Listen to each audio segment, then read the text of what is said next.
Welcome out to another episode of It's All Been Tricked Before. This time, Starship Mine. Starship yours, Starship Mine.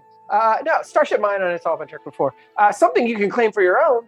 You can become a Patreon member, patreon.com/IBD. Supports the whole network, supports It's All Been Tricked Before. Go out there, very easy to do. Make us part of you, make you part of us. I mean, you already are, you're here listening, but you can, let's make this relationship deeper. But I do know this is Starship Mine on It's All Been Tricked Before. Welcome out to a new episode of It's All Been Tricked Before. Your regular hosts are here. This is Steven. Oh yeah, I'm sorry, and this is Mutt. Keith, who I'm sorry, Mert, your barber. And Pat Mott. And Jimmy-Jerome is here. We're here to talk Starship Mine. Not yours, mine. First impressions of this diehard knockoff. It took me a little while to get there, honestly. I can't remember what tipped me off. It must have been when Tuvok showed up, I think. Because I was like, what? That whole thing. And then everything just fell right into place. It's like, oh my God. This is just started going right down the line. Keith is referring to the first terrorist that Picard caught, Devore, played by Tim Russ, because Tim Russ is a main character on Star Trek Voyager. He plays a Vulcan named Tuvok. Yeah. Yep.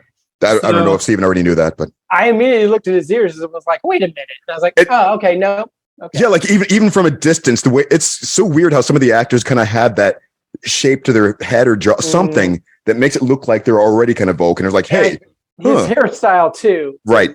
It helped as well. So yeah, so from a distance, it almost had that little arch there, and that's probably what maybe the producer saw that was like, hey, you know what? What's interesting is he's also going to play a lieutenant in the movie Star Trek Generations before he gets cast as Tuvok. So Tuvok is his third Star Trek role. Well, yeah, his third Star Trek role. No, he's got a role in DS9 as well coming up. So Tuvok is his fourth most well-known role, according to the algorithm. It's the fourth role he played in Star Trek. Although he will also play Tuvok in an episode of Deep Space Nine after he plays a different character in Deep Space Nine. Go figure there. So, Tim Russ, also known for Spaceballs, Bloomers, bunch of stuff. I don't remember him in Spaceballs. He says Trooper, but it's what he's best known for. So, yeah. Anyway, he's one of the terrorists. We're talking first impressions. We're getting way ahead of ourselves bringing up Tim Russ already, but that's okay. My first impression of this episode is That's where I landed. Yeah, I was trying to come up with what I think you got there, which I was like, is it a meh? Is it is it aggressively okay? So yeah, I think Jimmy, you speak for me. That's where I landed. Like, I didn't hate it by any means. I didn't love it, but I recognized it was Die Hard. There were some interesting aspects here and there, but I guess it just wasn't really well done. And I think part of that comes down to, and I'm jumping all the way to the end here, Picard goes at the end, like, taps his comm badge and calls for help. Why didn't you do that at the start of the story? Right. Maybe it fell off in the duct when he was. And then he somehow got it back in 10 forward? Because the transporter goes down, because the power goes down or whatever. But I'm like, but yeah, did you call somebody? Comm badge. And then once you see that there are bad guys on your ship, definitely use the comm badge. Yeah. Don't wait till the whole thing's done to use the comm badge. Biggest problem with this episode. I think they said something about some sort of interference with the communications once the sweep started going, or something like that. And the sweep was still going at the end. I know, but there's a way they put it that made it sound like it made sense at the time. I'm not sure if they're even talking about communications being knocked out. I think it's something more about detection systems. I'm not sure if he was wearing the badge on him when he was in his civvies. It looked like maybe he was in his pocket or something. Maybe that's how it fell out in the. But yeah, obviously he would have had it on him somehow. But there's a point in the episode where they picked up and said, "Hey, look what I found. This belongs to a Starfleet officer." I think Lower Decks had a line in one of the episodes in their current season where they're essentially like, these comms always go out. They're always going out. What is the deal with these things? So I don't think it was referencing this episode. You could reference any episode of Trek where it's like, no go on these communicators. And also, I would wonder what controls them. Are they tied to something in the ship itself, or are they like walkie-talkies? They can still use them planet side. The fact that Picard can still use it at the end proves that they're not dependent on the ship being on. They're like a microchip inside your cat. Yeah, you can find them, you can use them. But something has to relay the signal.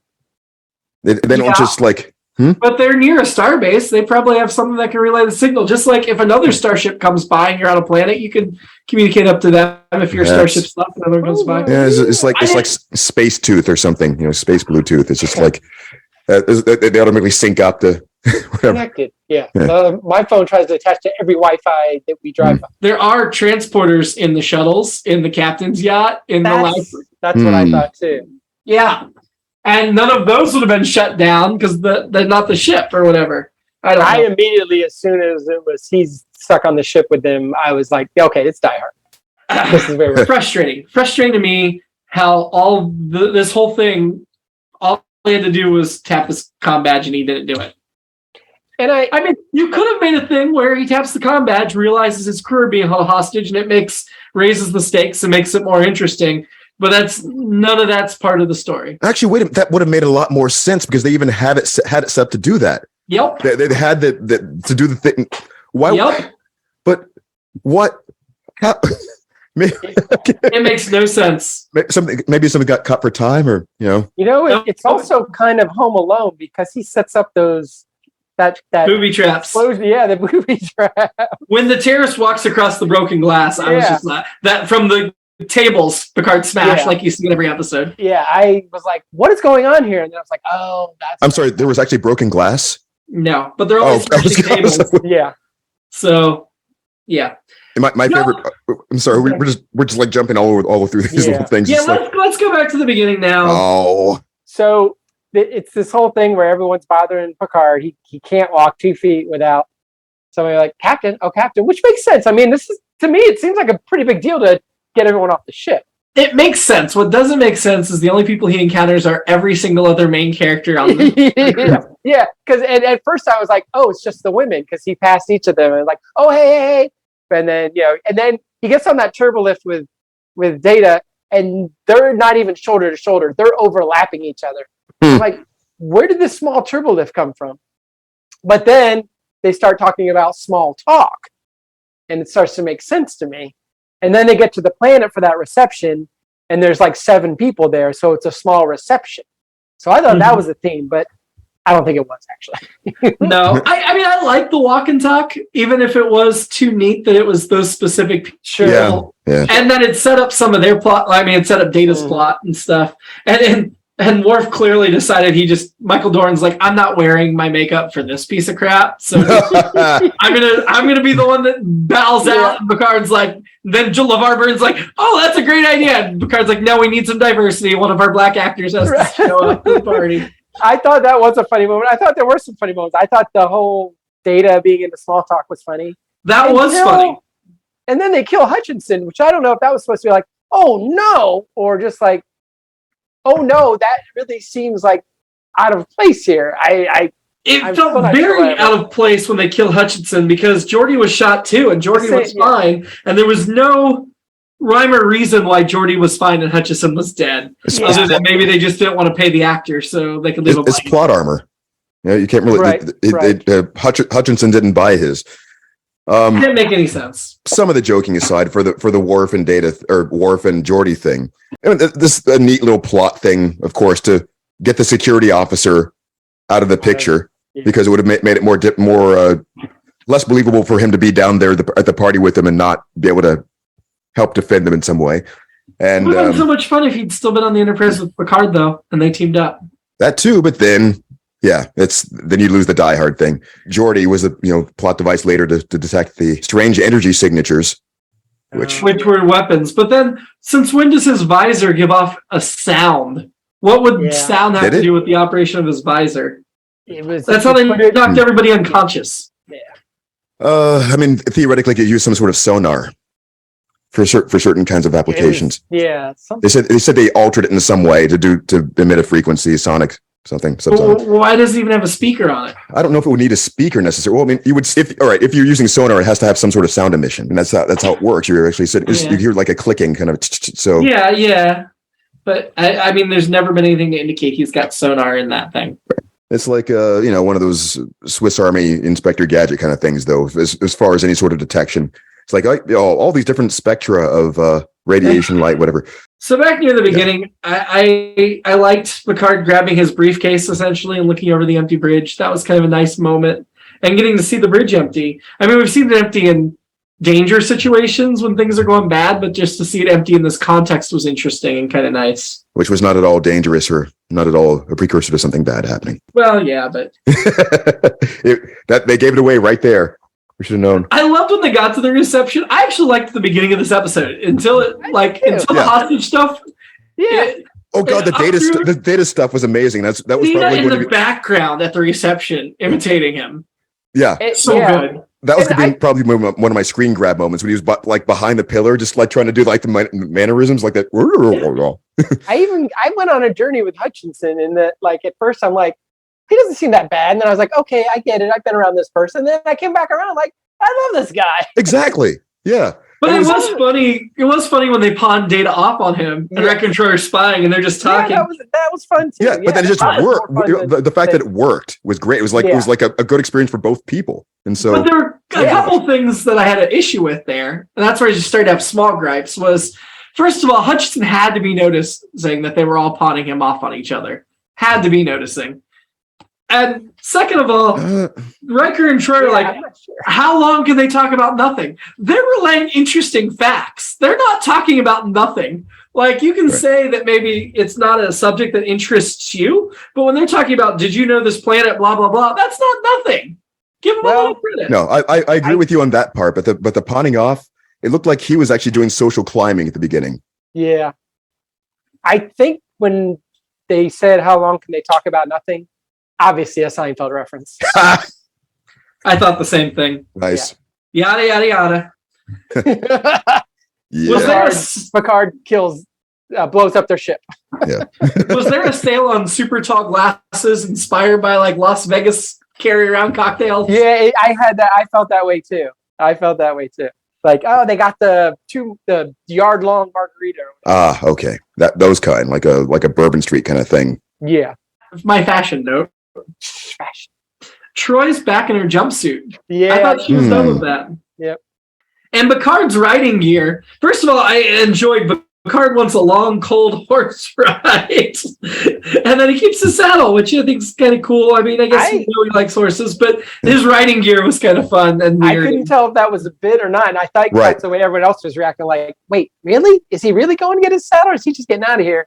So, that was funny too. Yeah. But Fashion It So, one of my favorite Star Trek recap sites on Tumblr, or my favorite on Tumblr, they loved his writing outfit and everything about it. So they were very excited about it. I like the dark on the Enterprise and all that. Yeah. But my last good note is seriously, after this, it's just complaints, I'm pretty sure. I could be wrong, but I think it's just complaints.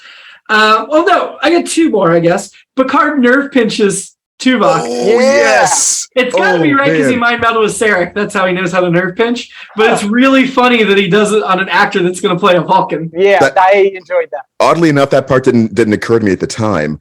Have we seen other examples of that? I feel like we've seen other people do it. Did they establish that it has to do with the Vulcan's grip strength to be able to because I think we've seen humans do it. It's that, and also knowing exactly how to do it. Exactly.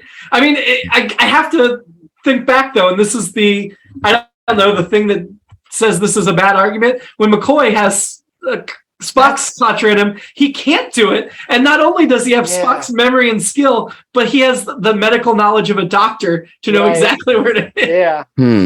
Well, Picard is Superman. Yeah. Maybe it was his age at the time or something like that. Could have been like arthritis or something. I mean, it was in the movie, so he was older. I don't know. Yeah. The last good note I have to say is Picard choosing to lie and saying he's Mott the Barber is great, as long as they don't know Mott's a Boolean name and he doesn't look Boolean, because what? Because the Mott is a Boolean. We've seen Mott the Barber before. He's an actual character on the show. You mean the name. But it's a very smart lie, because if Picard claims he's one of those old ensigns or lieutenants, which he could, then they're going to think he knows technical stuff. Yeah. And because he's the barber, he's completely non-threatening. Like, they wouldn't expect him to know anything in the engine room, how it works or what it is. So I think it's a smart lie if you're going to lie. True. And I like the fact that they used a character we'd seen before. I thought he said Mark, because it just made me think of Paul Blart. Malt. Yeah. But it would have been even better, though, if he took on Mott's affectations, like he talked a whole bunch. And, So first of all, I thought you were saying that the name Mott was Bolian. Like they would go, that's not a human name. I did say that. It makes me want to follow along with the Die Hard things as we're going. So we've got a couple of things wrapped into one. First of all, John McClane had pretended to be somebody else, just some guy who's there. I think they guessed that he was a cop or something. Eventually, he says yippee-ki-yay like a cowboy who would ride a horse. Yep, that too. Of course. Oh my God, that's great. But you remember Hans gets up there and he puts on an American accent, and it felt like Picard was trying to do one there, didn't it? And it seemed like he was. At least when he was first introducing himself to the barber, it felt like he was doing something to soften the British part of it, at least. To try to sell the lie, in case they knew who Picard was. And was like, hey, you sound like you could be... One of my many complaints, here. When he tells them that he's actually Jean-Luc Picard, when they find out he's actually Jean-Luc Picard, they react to the name. Mm-hmm. But in this century, they've never seen a picture of him. They know the name, but not what he looks like. I find that hard to believe. Well, they skipped that last page of the homework. Just like, we got it. We're fine. We're professionals. We can just kind of wing it. We get in there and now. Now, was the lead terrorist? It was Kelsey, played by Marie Marshall. Yes. Okay, Marie Marshall's best known for this role, as well as running part on Babylon 5.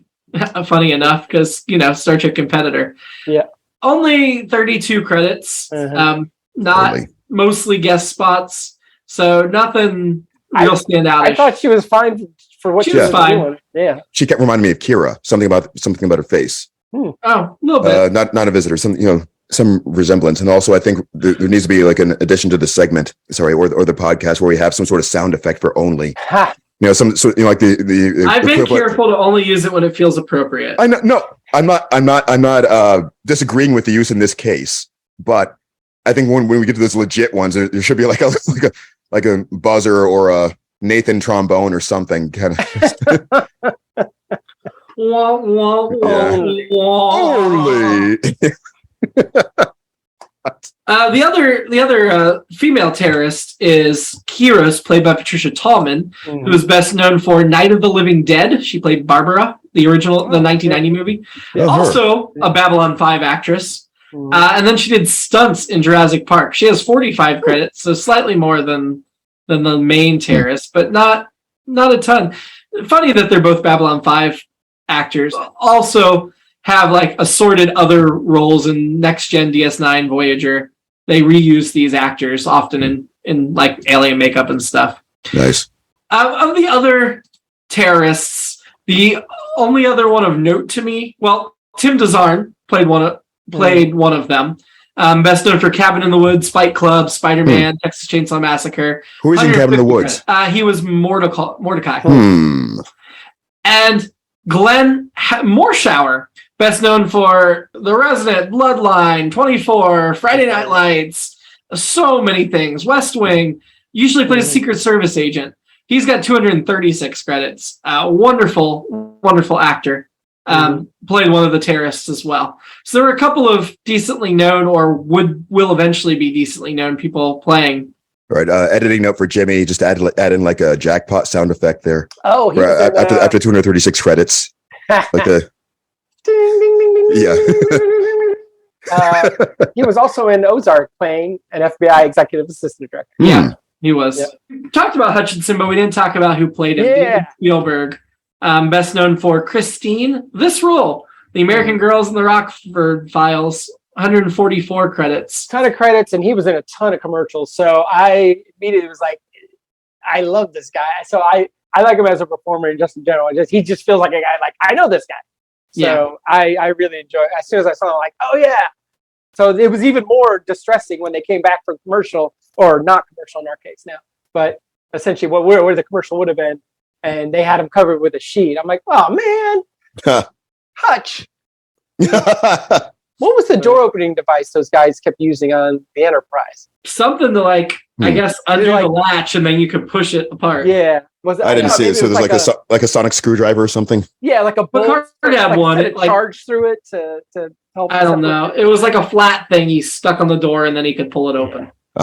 We've talked about this before probably, but I guess I forgot 10 forward really is forward. Yeah. It's the forwardmost part of the 10th deck. And it's on 10. Oh. Yeah. That's why it's called 10 forward, which is the most front part of the ship. It's right in the middle of the saucer. At one point, Picard says to them, I'll send your regrets. When he's kind of pretty much like, you guys aren't going to make it. Yep. Which reminded me of there's the opening scene in my favorite Western, Once Upon a Time in the West, where the 3 guys show up to kill Charles Bronson's character. He's like, well, we're short a horse. He's like, nope. You brought too many, and so it reminds me of that. And that to me, and I'm not a huge Die Hard fan. I appreciate it, all that. Really, that's a better line than any of the lines in Die Hard. Wow, I do like Die Hard. I didn't care for this. Yeah, right off the bat, I thought it was a great matte painting of the where they were on the. Yeah. Always enjoy those, and I thought that was a really good one. And no, I don't know that the inside matched the outside at all, but okay. No, I agree with you there. I do agree on that. And I kind of already alluded to this, but at the end, Picard, when they ask him about his saddle, he's like, well, you use it on a horse, of course. And, yeah, a horse is a horse, of course, and no one can talk to a horse, of course, unless, of course. Right. The horse's name is the famous Mr. Ed. So appreciate that allusion. A lot of allusions in the last 2 weeks. Yep. As I foreshadowed or foretold, Worf is the one who said the "of course" line, which is interesting too. So maybe he had the that whole horse of course ending was so corny. Yep, of course. And you can't convince me that Worf knew about Mr. Ed. You just can't. In the Klingon world, he's Mr. Honorable Ed. So that's how. Well, his human parents probably taught him about Mr. Ed. Oh, no, they were Russian. They didn't watch Mr. Ed. Actually, sorry, the Klingon universe, Alpo is actually what they call it. There's no way Mr. Ed survives to the 24th century. Any random 20-year-old today, they have no idea who Mr. Ed is. The theme song might. The theme song might. I guarantee you none of these kids know who Mr. Ed is. Well, Keith and I are going to make it our mission to make sure that Mr. Ed makes a comeback. Those of us that watch TV Land were the last generation to ever learn of Mr. Ed. At the party, we had Riker offering to go do the talking to the guard essentially to negotiate on their behalf. Reminded me of in the movie the one who's being all cocky about going to Hans and doing the negotiation. Yeah, Hart Bachner. Yeah, I'm just disappointed in say Orton Bubala, something like that. But yeah, that's it for now. Interesting behind the scenes story is the lead terrorist Kelsey. That role was offered to Robin Curtis. But who played Saavik in Star Trek 3 and 4. But she had just accepted another role like the hour before, and so was unavailable. Babylon 5. That would have been funny. But yeah. So it could have been. I don't know. I think Robin Curtis might have made the episode slightly better. I'm not sure. Maybe not. So complaints. The surprise attack was dumb and poorly executed. When they're discussing the bluff that they're going to do to distract the terrorists, they do it in the same room with the terrorists, not even try to whisper. Even if they did huddle and whisper, that would be suspicious too. But I think I was able to buy the conceit that it was supposed to be like a stage whisper for our benefit, and that Riker, there were a couple. They had a couple of visual cues where they did the thing like, I'm not turning my head. I'm talking to you, so they can't see that I'm doing. But the second you gather and start. Regardless of how loud they were talking, the second your captives gather in a huddle and start to talk, one of the terrorists walks over to listen. You don't just let them plan in the room with you. Yeah, it was medical attention. They all look very convincing. They were supposed to be. It's like I'm very concerned about my friend here who's lying down. And was the terrorists' only motivation money? Yep. Okay. Which is why they should have been friendly, but whatever. It just wasn't very interesting to me. It wasn't compelling. Are you telling me they're just common thieves? Yes. Yeah. You're supposed to do the line. Somebody, no? Oh. I'm an exceptional thief. Okay. From Die Hard, though. I don't remember that. I haven't seen that in a long time, but I liked it last time I saw it. Picard's sabotage point is convenient that they put him right next to an outlet that he can stick a fork in or whatever. And they don't pat him down and take anything away from him. So, just a barber. He's a barber. At what point is the beams moving through the ship? I got deja vu. Haven't we seen this episode before? Wasn't there another episode where there was a beam slowly moving through the ship? They had to avoid. Now that you mention it, I don't know. Maybe I'm wrong. Maybe it's the Manchurian thing. But here was my thought on that was, and then I kind of answered my own question. But I thought so. The beam's moving through the ship, but it has to coat the entire ship. But why wouldn't it just be a slender beam that moves all the way through? And once it's cleansed one area, that area stays cleansed. And then I was like, well, maybe you have to. I think that is how it is. I thought, but every time they showed it, the nacelles were still covered. I just thought that's because we were looking back through the beam. Okay. But it covered the whole width and was moving in one direction. Right. So you couldn't get on the other side of it while it was moving. I guess the idea is if it passes over you at all, you die. Right. Although we never saw how or what exactly it did. Why go to 10 forward at the end instead of the bridge where there's one of those protector things that would keep you from being incinerated? There is? Yep, they talked about it. They installed an extra one on the bridge, just like they did in engineering. That's why they had to leave engineering because sabotaged it. Man, missed that. How did the one terrorist find the other terrorist's dead body after it got killed by the beam? Because it's not like you could go through that section again because the beam's still moving. Right. Again, makes no sense. When Riker attacked them, why didn't one of them just shoot him? No reason. Because they already shot Geordi and Hutchison. Right. Why don't they shoot Riker? Why do they take the time to fist fight with him? Say it, Keith. Plot arm. They're conserving lasers. Just like they're eco terrorists. Was it that Family Guy Star Wars thing where they're hold your fire? There's there's no life signs on board.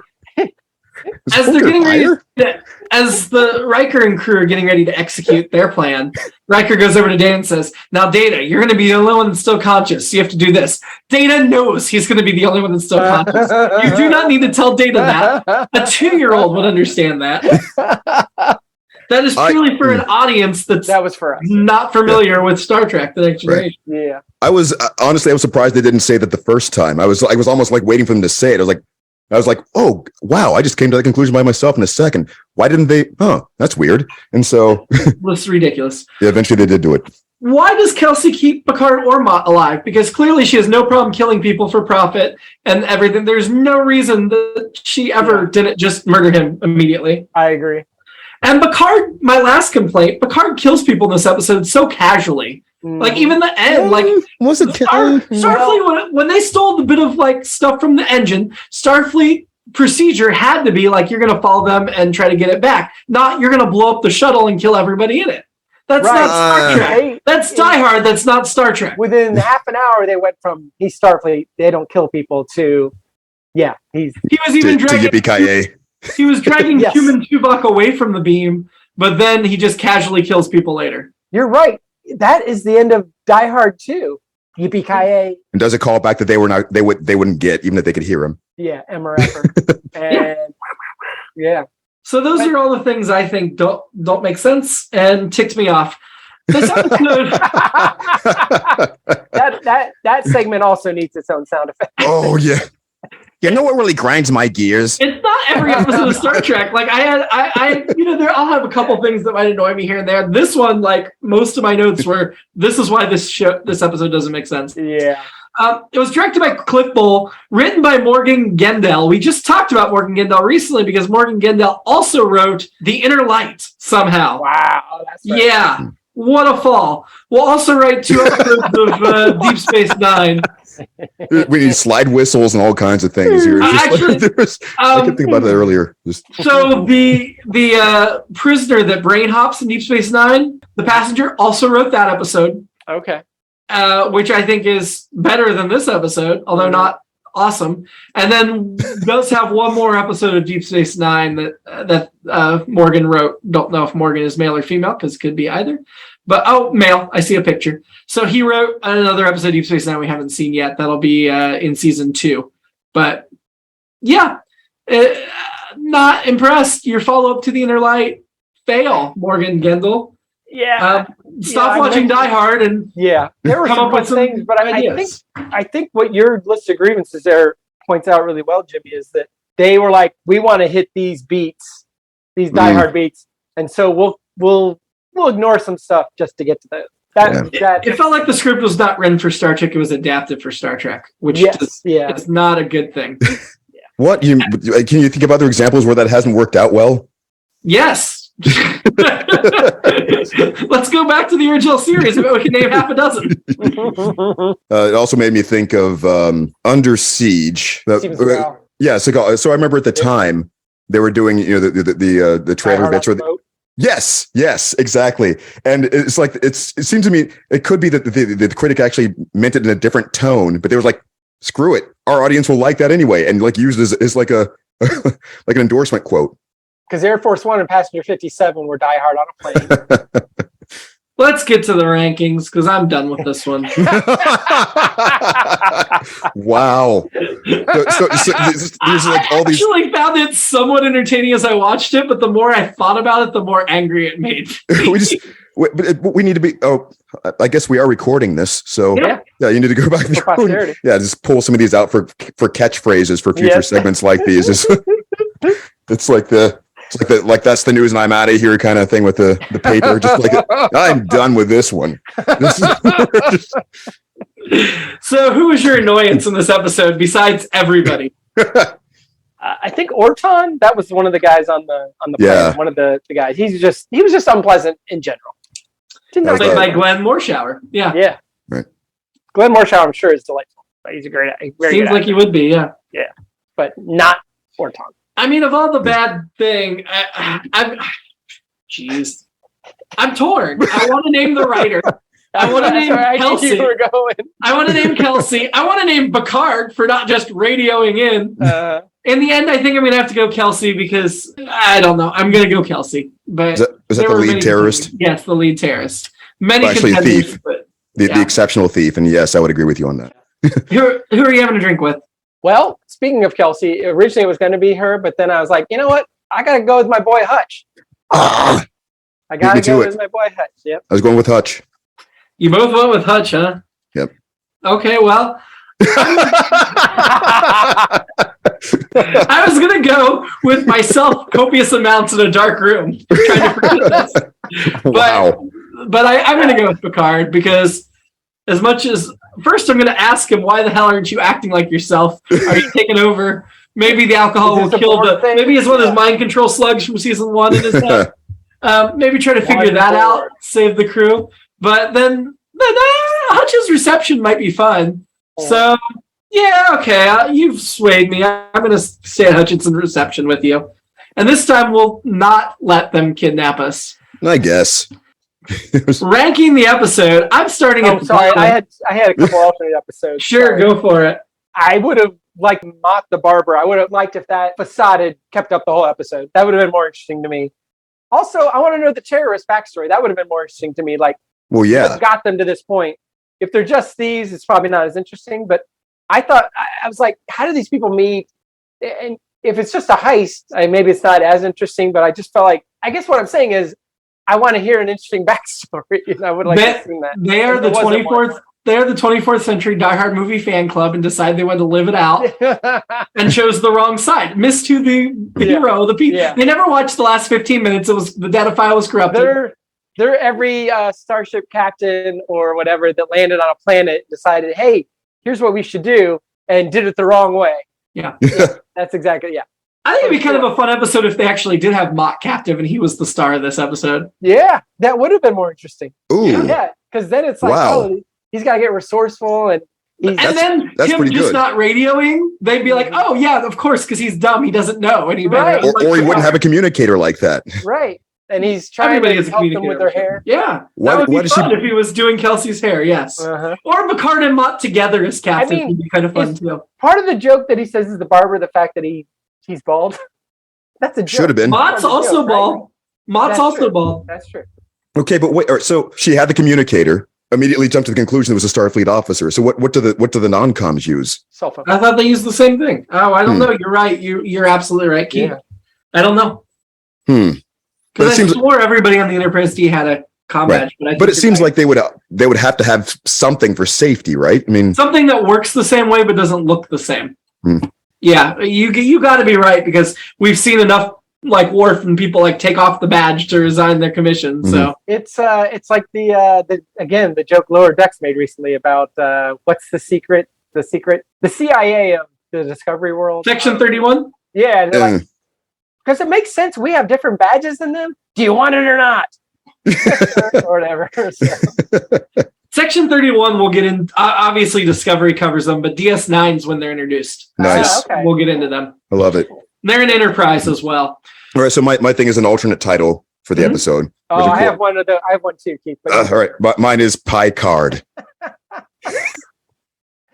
Yes, this is worth a Patreon donation right now, so you can see Jimmy's reaction. He's still going, having to rub his like just clear that out of his head. There's just migraine instantly. So I normally love your puns, Keith. I did not love that one.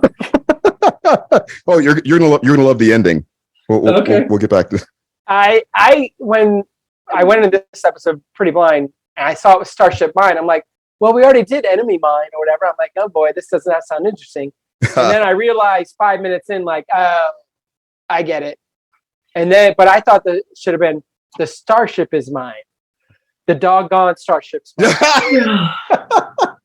Is what I thought it should have been. So, my favorites are the ones that start to coalesce in my head just as you're about to say it. It's like, that reminds me of the line that wow. I'll honor Robin Curtis as a tribute to The Search for Spock and rename it The Search for a Coherent Plot. Wow. I think Jimmy harangue about this episode is better than the episode for sure. You know what? I will watch this episode 50 more times before I watch Shades of Grey again, though. So, yeah, some of these, I don't know. Some of these, it almost feels like we need to do. Not that I'm advocating for this, because of course time, but just some of these we do need to do like a rewatch to pay attention. Okay, this is to actually dissect whether whether the mistake was there or not. The mistakes were there here. Yeah, how could this have happened? Could this possibly have been look for the answers? This reminds me of that episode in the first season of the original series with Captain Christopher, when they go back in time, that tomorrow is yesterday or whatever. That was just as bad, and I got just as angry at how it didn't make any sense. We've hit that point for me here. Yep. I'm trying to think. I'm trying to think of like. And I will say, I listened to the Greatest Gen podcast, and they enjoyed this episode very much. So clearly, I'm not just taking my opinions from them. Like I said, I usually listen to them after, but I did listen to them before this time. They liked it. I think part of it is really just how familiar you are with Die Hard.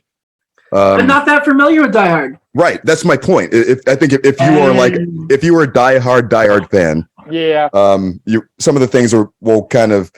I'm not saying that I loved it, but it was a little funnier to me than it might have been. Because if it doesn't make sense for the world you're telling the story in, then no, of course not. This is like so many other shows that force this kind of thing as like a gag, but they have to go so much further for this because a lot of them, especially for the time that Die Hard was airing when it was made, you had there are advancements in the future that take care of a lot of the plot points. As we were pointing out, there's something I was about to say. That's going to come back to me in a second. As soon as Jimmy starts talking, I think. Well, we're about to rank the episodes. This is it. So it's fine. It'll come to me in a second. We're starting at the bottom. And now we're here. Yes. I was going there. Better or worse than Schisms? I'm going to say better, just for the fun Hutch and Data's exchanges. That's fair. That's a good. Yeah. I'm gonna agree with Steven with the Hutchinson because I really liked the first 15 minutes of the episode. So I'm gonna agree it was better than Schisms. Yep. Above that is Aquiel. Ugh. I don't think it was Geordi being creepy so much as it was it still got weird. The writing was that's how they wrote romances for people of color back then. They just had to keep this kind of weird kind of arm's length kind of thing. I'm going to say better than Aquiel, again, because the first 15 minutes were good, even though the rest was bad, and Aquiel was just cringy basically the whole time. Above Aquiel is Time's Arrow Part 2. Okay, I guess that's it. I was going to go with that too. Wow, you know what? This episode's doing better the more we talk about other episodes. Season 6 has had some low points. Yeah. I think I would put this below Time's Arrow Part 2, even though I did not enjoy Time's Arrow Part 2 that much. The second part, which had way too much Sam Clements. Yeah. That at least, I remember being annoyed that they had way too much Sam Clements, but I'm going to say I'd rather watch that than this. So I'm going to say below Time's Arrow Part 2. I put third from the bottom this season so far. I can't remember it well enough to argue, unfortunately. I feel... That at least had Guinan. Yeah, you sold me. All right. I was going to go above, but... Above that is Rascals, where Picard and Ro and Keiko and Guinan got turned into little kids. No, God. Above. I mean, that seems like it would have to be... No, that one wasn't good, but it was better. It made more sense than this. How am I not remembering that episode? It's as soon as you said, I was thinking, didn't they turn young at some point? It was like, wow, yeah. Yeah. So you guys want to keep going up, huh? Oh, I remember that one now. Okay. Yeah, that one's not as bad as it sounds when you said it. Yeah, you're probably right. It's better than In the Children Shall Lead, which is a very low bar. I still think it's close, though. But yeah, but you guys already decided, right? It's already. Well, Keith, it sounds like Keith's revoking his decision and wanting to keep going with Zero. Okay. I'm gonna take your word for it. I think that Rascals probably was better than I remember from the description. Okay, so you're saying below Rascals. Yeah. But above Time's Arrow? Yes. Part 2. Okay, and Steven would have gone up one more, I would have gone down one more. So that seems like a fair compromise. What's above Rascals? Man of the People. That was a terrible one. I would have put Man of the People lower. I think, I would have fought for that to be lower, but at least that story made more sense than this one. So I liked what they did with it. I don't like saying that after you described as being the rapey guy, but Man of the People. Yeah, I mean there was others. Next week, staying with the Next Generation, Lessons. Picard falls for the new head of the Stellar Science Services Department, but has feelings of misgivings when he's forced to assign her to a dangerous mission. So what would happen if the captain has a romance on the ship? I think that sounds interesting. I'm looking forward to it. Don't remember that episode at all if I saw it, but I predict we're not going to remember that episode after we see it, just based on the name. What was it? What was it called? Lessons. Oh my God! I mean, what is even the point? From the people that brought you ethics comes lessons. Which one was ethics? Yeah, it's when where Nog had to write the ethics paper. Ethics lessons. About looking. Until then, live long. And profit. It's all about profit. And yippee-ki-yay. Yep, I was going to say live long or pie card.